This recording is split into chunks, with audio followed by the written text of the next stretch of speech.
BBC Nepali सेवाको साँझ पखबाट गनी अन्सारीको नमस्कार। आज कार्यक्रममा मुद्दा विचाराधीन रहँदा अदालत र कानुन व्यवसायीबारे विवादास्पद अभिव्यक्ति दिएको भन्दै प्रधानमन्त्री ओली विरुद्ध सर्वोच्च अदालतमा अवहेलना मुद्दा, विचार नपुर्याएर बोल्दाखेरि प्रशासन र यसमा नै असहज अवस्था उहाँले त्यो बोलीले बनाउनु भएको भएर अदालतको अवहेलनामा मैले मुद्दा लिएर गएको। हिउँदमा केटु हिमालको सफल आरोहणपछि स्वदेश फर्केको नेपाली टोलीको काठमाडौँमा भव्य स्वागत। टोली नेता भन्छन्, एभ्रीबडी इन द टिम मेम्बर्सले आफ्नो ज्यानको बाजी राखेर भित्र आफ्नो हड्डीसम्म चाहिँ म चाहिँ यो देशको लागि गर्छु भनेर नभएको भए यो मिसन पुरै हुन्थेन। र अन्तर्राष्ट्रिय प्रसङ्गमा पूर्व सहमति अनुसार कोभिड खोप उपलब्ध गराउन उत्पादक कम्पनीहरूलाई युरोपेली सङ्घको चेतावनी।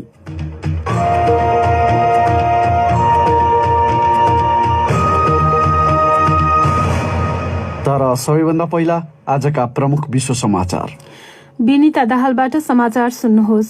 युरोपेली आयोगकी अध्यक्षले कोरोना भाइरसको खोप उत्पादकहरूले बाचा गरे अनुसार खोपको आपूर्ति गर्नुपर्ने भन्दै चेतावनी दिएकी छन्। खोप उत्पादकहरूले आपूर्तिमा कटौती गर्ने भन्नेबारे विवाद बढ़िरहेका बेला आयोगकी अध्यक्ष उर्जुला फोन डेर लायनले यस्तो चेतावनी दिएकी हुन्। विश्व आर्थिक मञ्चको भर्चुअल बैठकमा उनले भनिन्, Europe invested billions कोभिड-19 को खोप विकासका लागि युरोपेली संघले अरबौं युरो लगानी गरेको छ र उत्पादकहरूले खोप उपलब्ध गराएर त्यसको सम्मान गर्नुपर्छ। युरोपेली आयोगकी अध्यक्षको भनाई। दुईवटा प्रमुख खोप उत्पादक एस्ट्राजेनेका र फाइजर बायोएनटेक दुवै उत्पादक कम्पनीले आफूले युरोपेली संघलाई आपूर्ति गर्ने भनेको खोप संख्यामा कटौती गर्ने घोषणा गरिसकेका छन्। भारतको राजधानी दिल्लीमा कृषिमा सुधारको माग गर्दै आन्दोलनमा उत्रिएका 10,000 किसानहरूको प्रदर्शनका क्रममा आज हिंसात्मक घटना भएका छन्। प्रहरीले प्रदर्शनमा सहभागी किसानहरूमाथि अश्रु ग्यास प्रहार गरेको थियो भने भिडन्तका क्रममा एकजना किसानको ज्यान गएको छ। दिल्लीको ऐतिहासिक लाल किल्लाको पर्खालमा चढेका किसानहरूलाई प्रहरीले हटाउन खोजेको बताइएको छ। आज भारतमा गणतन्त्र दिवसका अवसरमा गरिएको कार्यक्रममा किसानहरू प्रहरीको अवज्ञा तोडेर प्रवेश गरेपछि झडपका घटना भएका हुन्। किसानहरूले कृषि सम्बन्धी कानून रद्द गरिनुपर्ने माग राखेर आन्दोलन जारी राखेका हुन्। बीबीसीकी योगिता लिमेय भन्छन्, कानूनमा गरिएका परिवर्तनले आफूमाथि शोषण गर्न निजी कम्पनीहरूलाई बाटो खोलिदिने डर प्रदर्शनकारीहरूलाई छ र त्यसको विरोधमा उनीहरू महिनौंदेखि आन्दोलन गर्दै आएका छन्। बीबीसीकी योगिता लिमेयको भनाई। इटलीका प्रधानमन्त्री जुजेप्पे कोन्टेले कोरोना भाइरस महामारी नियन्त्रण गर्न नसकेको भन्दै आलोचना भएपछि औपचारिक रूपमा राजीनामा दिएका छन्। सिनेटमा स्पष्ट बहुमत हात पार्न नसकेका प्रधानमन्त्री कोन्टेले राष्ट्रपतिबाट अर्को बलियो सरकार गठन गर्ने अनुमति पाउने अपेक्षा गरेका छन्। त्यसबारे राष्ट्रपतिले पार्टीका नेताहरूसँग परामर्श गर्नेछन्। गत साता कोन्टे तल्लो सदनमा अविश्वासको प्रस्तावबाट जोगिन सफल भएका थिए। सिनेटमा उनले आफ्नो पक्षमा समर्थन जुटाउन सके पनि स्पष्ट बहुमत भने पाएनन्। तपाई बीबीसी नेपाली सेवाको साँझ पख सुनिरहनु भएको छ। विश्व स्वास्थ्य संगठनले ब्रिटेन, साउथ अफ्रिका र ब्राजिलमा देखिएको कोरोना भाइरसको नयाँ प्रकारले अहिले वितरण भइरहेको खोपको प्रभावकारितालाई असर गर्छ कि गर्दैन भन्ने बारे आफ्नो चासो रहेको जनाएको छ। संगठनको खोप विभागकी प्रमुख केट ओब्रायनले बीबीसीसँग बोल्दै आफूहरूले वितरणहरूको मूल्याङ्कन र सम्भावित समायोजन गर्न आवश्यक सहायताका लागि काम गरिरहेको जनाएकी छन्। प्राध्यापक ओब्रायनले खोपको समयावधिका लागि केही समय पर्खेर हेर्नुपर्ने कुरा स्वीकार गरिन्। थाइल्याण्डको संसदले पहिलो 3 महिनाभित्र गर्भपतन गर्न अनुमति दिने पक्षमा मतदान गरेको छ। यसअघि गर्भपतन जहिले गरे पनि धेरैजसो गैर कानूनी मानिन्थ्यो र गर्भपतन गरेका महिलालाई 3 वर्षसम्म जेल सजाय हुने व्यवस्था थियो। अब पनि 3 महिनापछि गर्भपतन गरेमा कडा सजाय हुने व्यवस्था कायमै छ। थाइल्याण्डको संवैधानिक अदालतले गत वर्ष गर्भपतन माथिको प्रतिबन्धले महिलाको मानवाधिकार उल्लङ्घन गरेको फैसला सुनाएको थियो। उक्त फैसलापछि कानूनमा परिवर्तन ल्याउन 1 वर्ष लागेको हो। अधिकारवादी समूहहरूले गर्भपतन गर्न पाउने गरी मतदान गरेकोमा संसदको मतको स्वागत गरेका छन्, तर कानूनमा पर्याप्त सकारात्मक परिवर्तन भने नभएको बताएका छन्। र द फिलिपिन्सका राष्ट्रपति रोड्रिगो दुतेर्ते 10 महिनामा पहिलो पटक बालबालिकालाई घरबाट बाहिर निस्कन दिने योजनाबाट पछि हटेका छन्। यो बीबीसी नेपाली सेवा हो।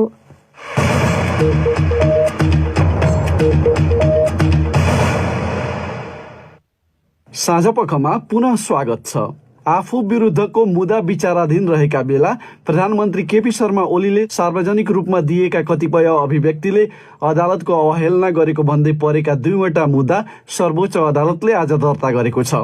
वरिष्ठ अधिवक्ता कुमार शर्मा आचार्य र अधिवक्ता कञ्चन कृष्ण नेउपानेले फरक बेहोरा सहित मुद्दा दर्ता गराएका हुन्। प्रतिनिधि सभा विघटन या त त्यस विरुद्ध प्रधानमन्त्रीलाई विपक्षी बनाइएका करिब 1 दर्जनभन्दा बढी मुद्दा सर्वोच्च अदालतमा विचाराधीन छन्। यस्तो बेला प्रधानमन्त्रीले कहिले अदालतले यस्तो फैसला गर्छ भनेर ठोकुवा गर्ने त कहिले बहस गर्ने वरिष्ठ अधिवक्ताहरूमाथि हल्का टिप्पणी गरेकाले अवहेलनाको मुद्दा दर्ता गर्नु परेको अधिवक्ता नेउपानेले बीबीसी नेपालीलाई बताए। मुद्दाकै कुरा पनि उहाँले जो बाहिर बोलेर एउटा अदालतलाई पनि विवादित बनाउनु भएको छ र प्रधानमन्त्री जस्तो व्यक्तिले के बोल्ने के नबोल्ने विचार नपुर्याएर बोल्दाखेरि प्रशासन र यसमा नै असहज अवस्था उहाँले त्यो बोलीले बनाउनु भएको भएर अदालतको अवहेलनामा मैले मुद्दा लिएर गएको। प्रधानमन्त्री ओलीले केही दिन अघि एउटा कार्यक्रममा 94 वर्षीय वरिष्ठ अधिवक्ता कृष्ण प्रसाद भण्डारीले प्रतिनिधि सभा विघटन विरुद्धको मुद्दामा बहस गरेको विषयमा निन्दायुक्त टिप्पणी गरेको उनीहरूको दाबी रहेको छ। उक्त कार्यक्रममा प्रधानमन्त्रीले एकजना बाजे वकिललाई सर्वोच्च लगेर तमासा देखाएछन् भनेर टिप्पणी गरेका थिए। त्यस्तो टिप्पणी गरेको केही समय पहिला प्रधानमन्त्रीले धनगढीमा आयोजित अर्को कार्यक्रममा आफूलाई विपक्षी बनाइएको मुद्दामा सर्वोच्च अदालतले संसद पुनर्स्थापना गर्दैन, चुनावको तयारी गर्नुस् भन्ने अभिव्यक्ति दिएका थिए। त्यस्तो अभिव्यक्ति अशोभनीय भएको पूर्व प्रधान न्यायाधीश लगायत संविधानविदहरूले बताउँदै आएका छन्। यसअघि पनि बहालवाला प्रधानमन्त्री विरुद्ध अवहेलना मुद्दा दर्ता भएका दृष्टान्तहरू छन्। अर्को विषय, पाकिस्तान स्थित विश्वको दोस्रो सर्वोच्च शिखर केटुको ह्युदियाममा सफल आरोहण गरेर कीर्तिमान कायम गरी स्वदेश फर्केका नेपाली पर्वतारोहीहरूले आरोहण मार्फत आफूहरूले एकताको सन्देश दिएको बताएका छन्। आज स्वदेश फर्किएका उनीहरूले आफ्नो आरोहणमा नेपाल सरकारको कुनै किसिमको सहयोग नरहेकोमा दुखेसो पनि पोखेका छन्। विश्व कीर्तिमान राखेकोमा राष्ट्रपति विद्यादेवी भण्डारीले टोलीलाई बधाई दिएकी छन् भने प्रधानमन्त्रीले उनीहरूलाई सम्मान गरेका छन्। एक रिपोर्ट। निकै कठिन मानिएको केटु हिमालको सफल आरोहण लगत्तै अन्तर्राष्ट्रिय रूपमै प्रशंसा पाएको नेपाली पर्वतारोहीको टोलीले काठमाडौँ स्थित त्रिभुवन अन्तर्राष्ट्रिय विमानस्थलमा भव्य स्वागत पाएको छ।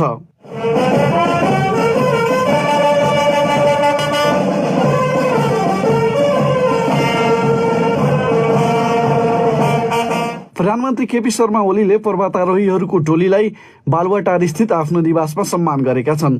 यसअघि पर्वतारोहीहरूलाई पर्यटन विभाग, नेपाल पर्यटन बोर्ड, नेपाल पर्वतारोहण संघ तथा पर्यटन क्षेत्रका अन्य संस्थाले त्रिभुवन अन्तर्राष्ट्रिय विमानस्थलमा स्वागत तथा सम्मान गरेका थिए। विमानस्थलबाट नेपाली झण्डा सहित मोटरसाइकल र्याली गरी काठमाडौँका विभिन्न स्थानमा उनीहरूलाई परिक्रमा गराइएको थियो। आजै आयोजित एक कार्यक्रममा टोली नेता निर्मल पूर्जाले भने, अहिले यो अपर्च्युनिटी आयो वर्ल्डमा एज अ टिम 10 जनाले वर्ल्डमा चाहिँ नेपाललाई चाहिँ एकचोटि फेरि विश्व म्यापमा ल्यायौँ हामीले। We did it. Everybody in the team मेम्बर्सले आफ्नो ज्यानको बाजी राखेर भित्र आफ्नो हड्डीसम्म चाहिँ म चाहिँ यो देशको लागि गर्छु भनेर नभएको भए यो मिसन पुरै हुन्थेन। गत माघ 3 गते अपराह्न पाकिस्तान र चीनको सीमामा अवस्थित संसारकै दोस्रो अग्लो शिखरमा उनीहरू पुगेका थिए।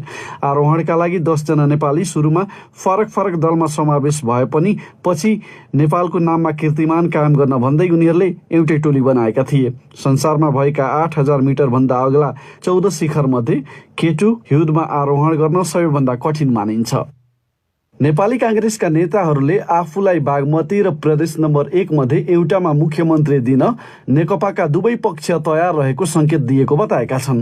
प्रचण्ड र माधव नेपाल समूहका एक नेताले पनि आफ्नो पक्षबाट कांग्रेससँग त्यस विषयमा कुरा भएको बताए। प्रधानमन्त्री केपी शर्मा ओली पक्षका नेताका अनुसार नेपाली कांग्रेस सहितका दलसँग कुराकानी गर्न प्रदेश तहमै निर्देशन दिइएको बताए। बीबीसी न्यूज नेपालीका लागि साथी शरद केसीले तयार पारेको यो रिपोर्ट सुनौ।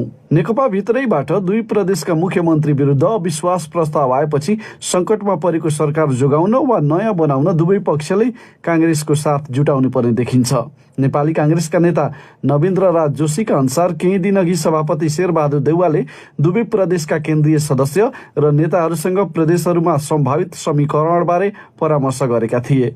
बागमती प्रदेश बारेको छलफलमा सहभागी उनले भने, पार्टी हित कसरी हुन्छ त्यो पनि सोच्नुहोस्, त्यसलाई त गर्न मिल्दैन भन्ने कुरामा चाहिँ त्यही हो। दुवै पक्षले दिन तयार छन् जस्तो सुनिन्छ हैन। सभापति देउवासँग छलफलमा सहभागी अर्का नेता प्रकाश शरण महतका अनुसार धेरै नेताहरूले पार्टी हित हेर्ने नै भनेको बताए। कांग्रेस नेताहरूका अनुसार नेकपाको ओली समूहले बागमती प्रदेश छाडेर प्रदेश 1 मा समर्थन खोजिरहेको छ, तर नेता सुभाष नेमवाङले त्यसबारे थाहा नभएको बताए। थाहा भएन, त्यो तलै मुख्यमन्त्रीले अनि मुख्यमन्त्रीको आफ्नो टिमले नेपाली कांग्रेस लगायत सबैसँग कुरा गर्ने भन्ने छ, उहाँहरूले नै कुरा गरिराख्नु होला। नेत्री अष्टलक्ष्मी साकेलाई मुख्यमन्त्रीको रूपमा प्रस्ताव गर्दै बागमती प्रदेश सभामा प्रस्तुत अविश्वास प्रस्तावमा आउँदो साताबाट छलफल हुँदैछ। कांग्रेस नेताहरूका अनुसार प्रचण्ड र माधव कुमार नेपालको समूह भने बागमती लिएर प्रदेश नम्बर 1 को मुख्यमन्त्री कांग्रेसलाई दिन तयार देखिएको छ।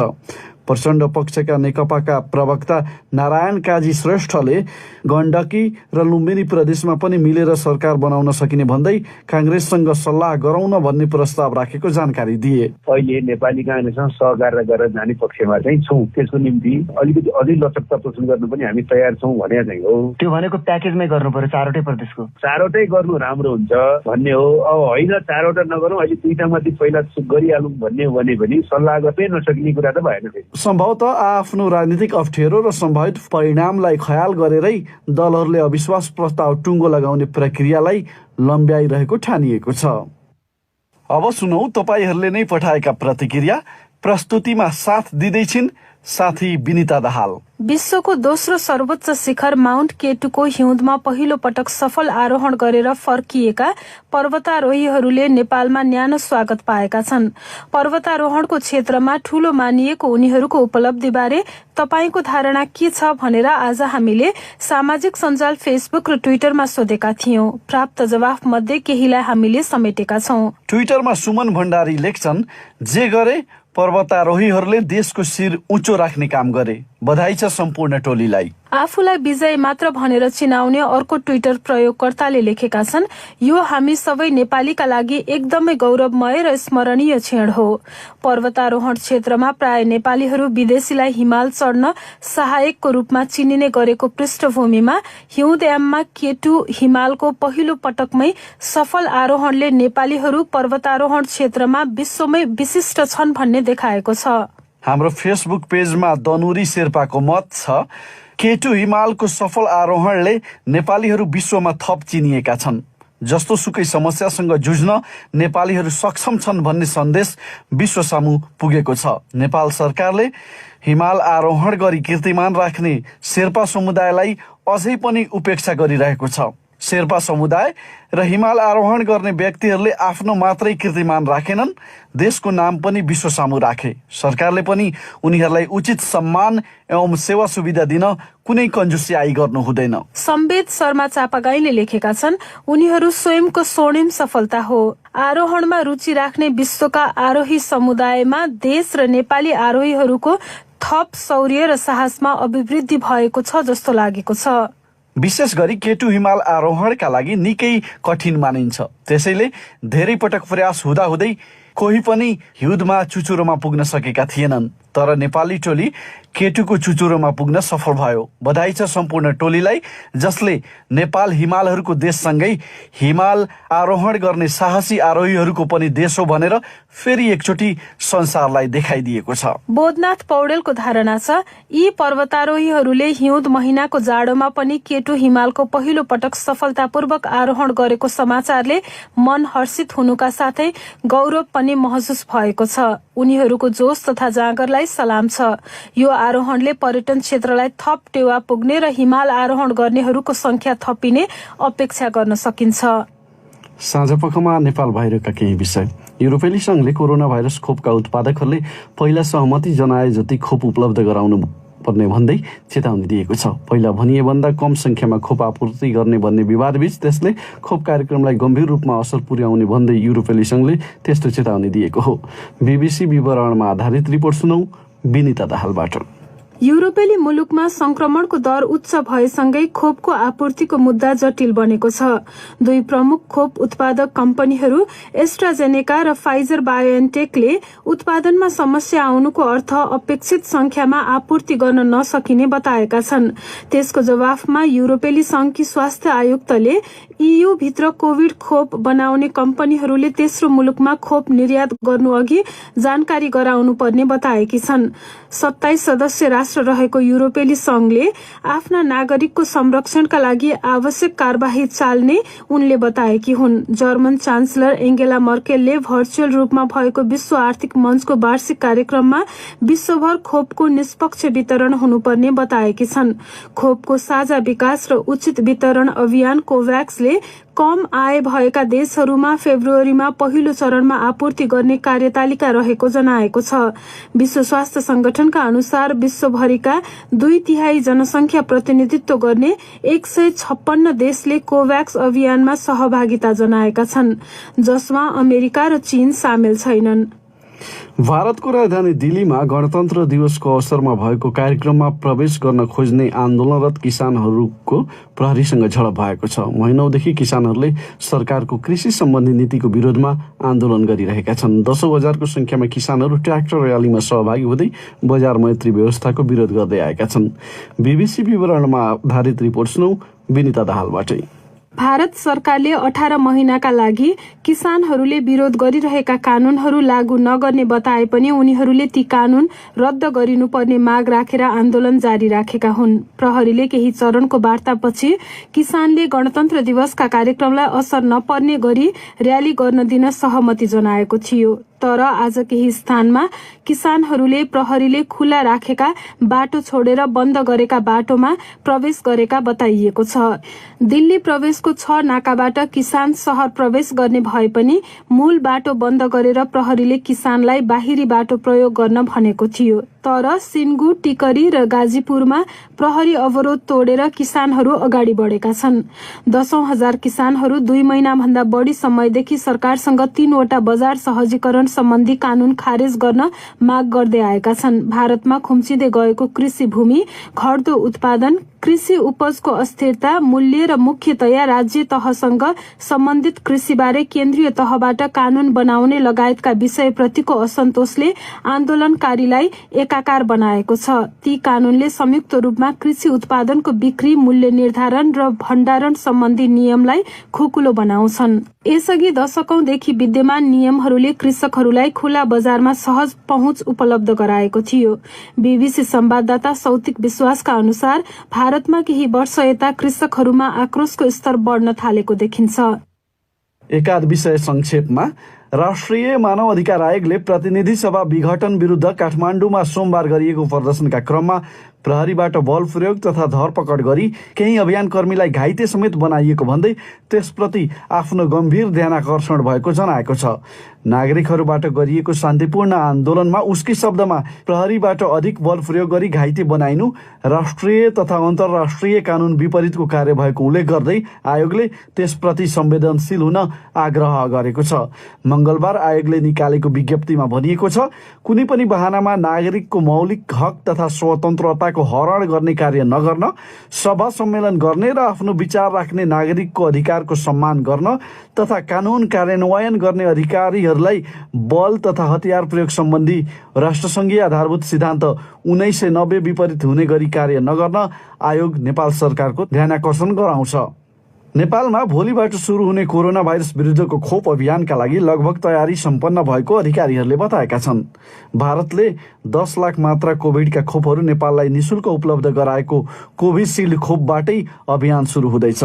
भोलि बिहान 10 बजे यसअघि खोप केन्द्रका रूपमा कायम विभिन्न जिल्ला स्थित अस्पतालहरूबाट कोरोना भाइरस विरुद्ध खोप दिन सुरु गरिने स्वास्थ्य सेवा विभागको परिवार कल्याण महाशाखाका निर्देशक तारानाथ पोखरेलले बताए। तपाईँ बीबीसी नेपाली सेवाको साँझ पख सुनिरहनु भएको छ। अब बाँकी विषय। बर्दिया जिल्लाको बार बर्दिया नगरपालिकाले थारू समुदायमा विद्यमान बर्गर प्रथालाई कानुनी मान्यता दिएको छ। बर्गर प्रथालाई कानुनी मान्यता दिई संस्थागत गरिएको यो नेपालमै पहिलो पटक भएको बताइएको छ। बार बर्दिया नगरपालिकाले बर्गर प्रथालाई कानुनी मान्यता दिँदै ऐन बनाएर माघ 11 गते राजपत्रमा समेत प्रकाशन गरिसकेको छ। कानुनी मान्यता पाएसँगै अब बर्गरहरूले नगरपालिकाका जनप्रतिनिधिसँग समन्वय गर्ने, गाउँमा सानातिना झैझगडा सुल्झाउने, गाउँठोलमा आइपर्ने विभिन्न काममा सक्रिय सहभागिता जनाउनका साथै नगर कार्यपालिकाको बैठकमा समेत सहभागिता जनाउने नगरपालिकाले जनाएको छ। सुनौ नेपालगञ्जबाट संवाददाता विमला चौधरीको रिपोर्ट।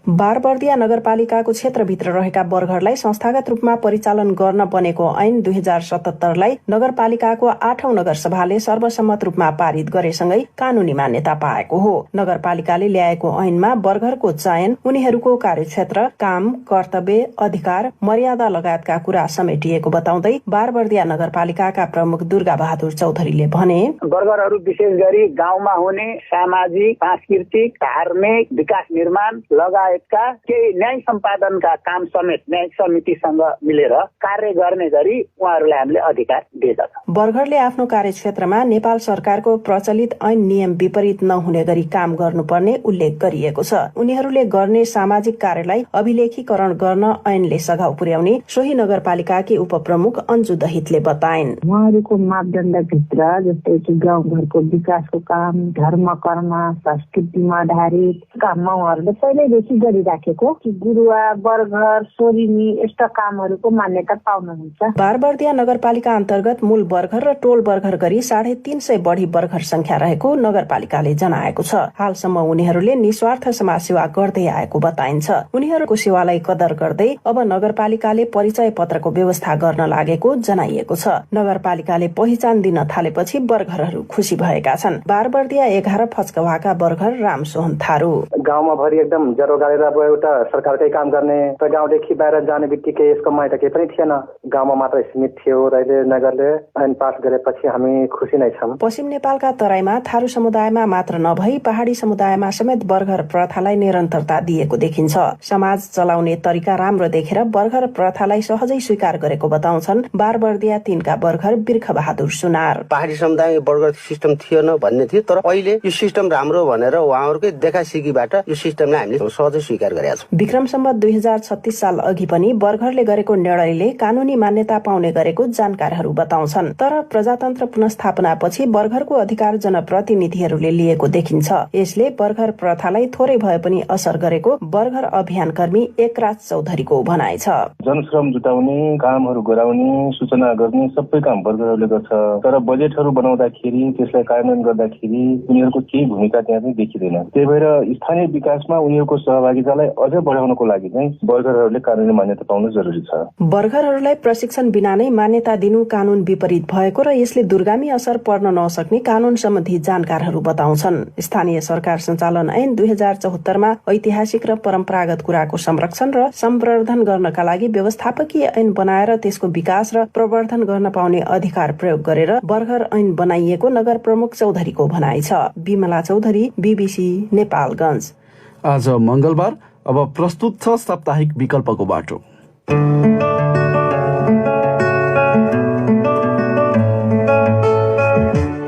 विवाह तय भएको थियो मेरो छोरीको, त्यसमा पैसा अनि सरसामान दिएर सहयोग गर्नुभएको थियो उहाँहरूले। समाज रूपान्तरण गर्नको लागि र चेतनाको विकास गर्ने हेतुले चाहिँ यो अभियान चलाइरहेका छौँ। आर्थिक अभावका कारण छोरीको बिहे गराउन समस्या हुने विपन्न परिवारहरूलाई एउटा समूहले पर्सामा सहयोग गर्ने अभियान चलाएको छ। विपन्न परिवारका पनि फरक क्षमता भएका युवतीहरूको बिहेका लागि आफूहरूले सहयोग गर्ने अभियान चलाएको समूहका युवाले बताएका छन्। विपन्न तथा फरक क्षमता भएकाहरूको बारेमा समाजका हरेक सक्षम व्यक्तिले सोच्न सके मात्र समाजमा रूपान्तरण हुन सक्ने उनीहरूको तर्क छ। सकारात्मक प्रयासहरूको चर्चा गरिने साप्ताहिक विकल्पको बाटोमा वीरगञ्जबाट हाम्री संवाददाता माधुरी महतोले पठाएको यो रिपोर्ट सुनौ।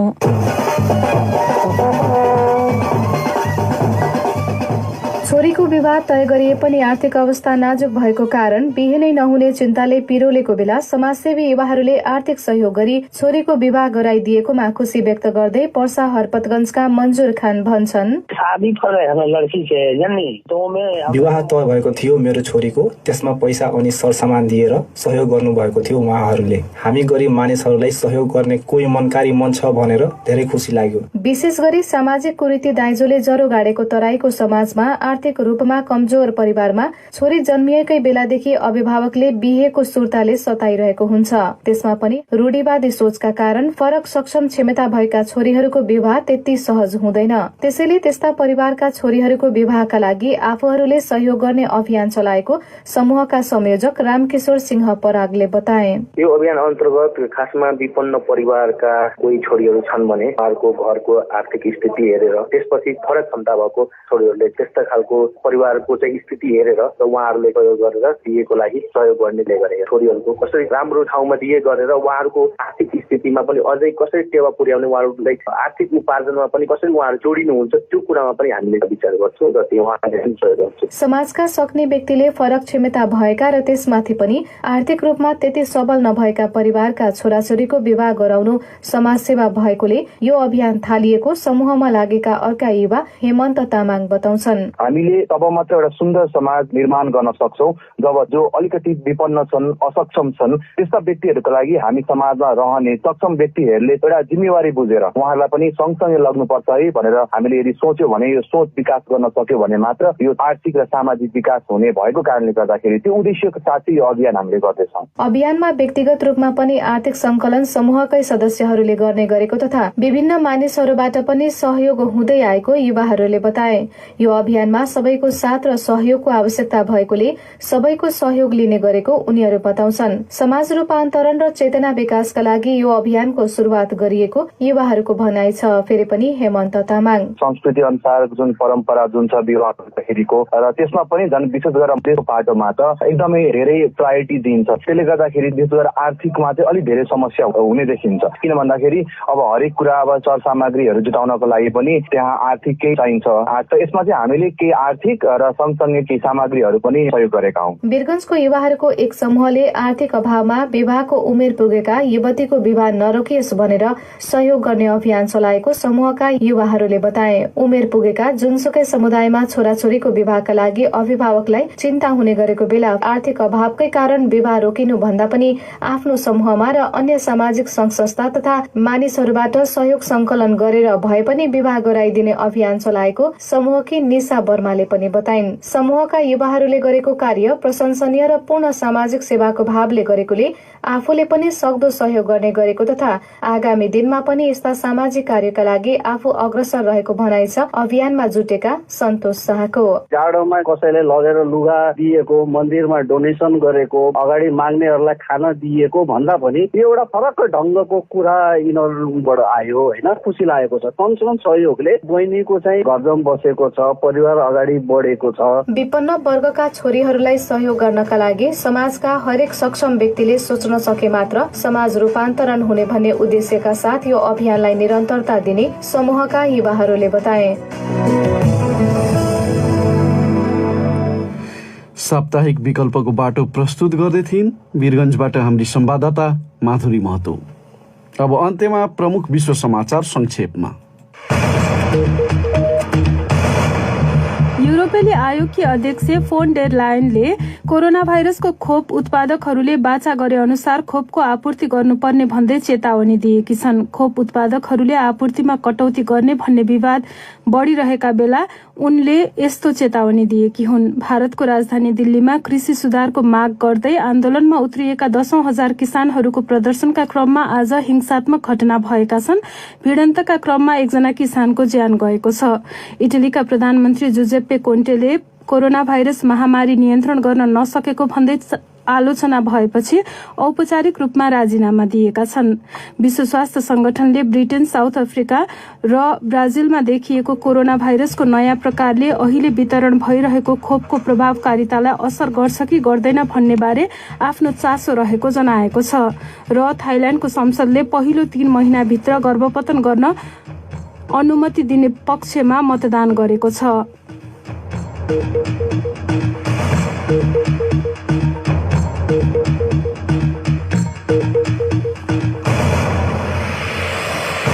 यसका साथै बीबीसी नेपाली सेवाको साँझ पख यही सकिन्छ। भोलि बिहान 7:15 बजेसम्मका लागि हामी सबैलाई बिदा दिनुहोस्। नमस्कार।